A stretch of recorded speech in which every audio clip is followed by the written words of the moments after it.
Gabay ng tidlayos kadagiti daduma a lugar ti diretso at talo aldaw a panagtodo. Manipod idi aldaw ti Biyernes, Hulyo 24, gabay ti naglabas a bagyo, bigbigen met agrasya daytoy, dagiti mannalon iti probinsya para kadakwada. Daytoyen ti sungbat iti nabayagen a kararagda, nasibugan dagiti bunubon, nanayunan ti danum dagiti nakidit nga irigasyon, nabasa dagiti nagringat a daga, ken nadanuman dagiti taltalon, abanag a ginundawayan dagiti kaadwan a mannalon. Awan met ti sinayang a tiyempo ken dagos a nagparaep, tinasurok 3 dekadan a mannalon ani Vicente manipud Palaw Bangged.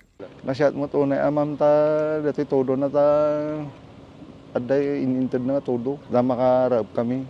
Maibasar iti datos ti Provincial Agriculture Office, 2,803 hectares tinamulaan ti pagayen, agpapan idi aldaw kalman, manipod tinasurok 900 hectares idi July 15.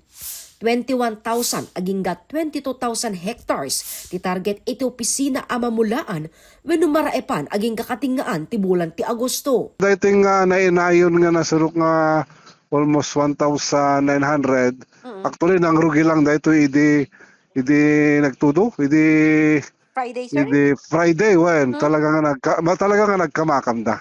And hopefully this week exponential ti rate ti completion tayo ta madama ti kamakam da. Talaga nga times 2 times 3 ti kwa.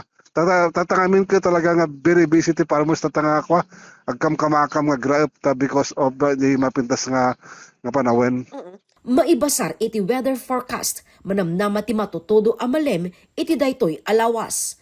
Nubilang man saan amamulaan amin ti pagay ti target area da, nakasagana met ti upag, amang ted kadagiti alternatibo a mabalin nga imula dagiti mannalon, kas iti mais ken nateng. Kabayatan na, iti kalkalpas aso na 2026 ni President Ferdinand Marcos Jr., inpekteng na ang mas napapigsa ti kapabilidad ti NFA nga gatang ti apit dagiti mannalon iti napintas a presyo. Binigbig na ti dakkel at tulong ti crop insurance kadagiti mannalon nang runa iti tiyempo ti didigra.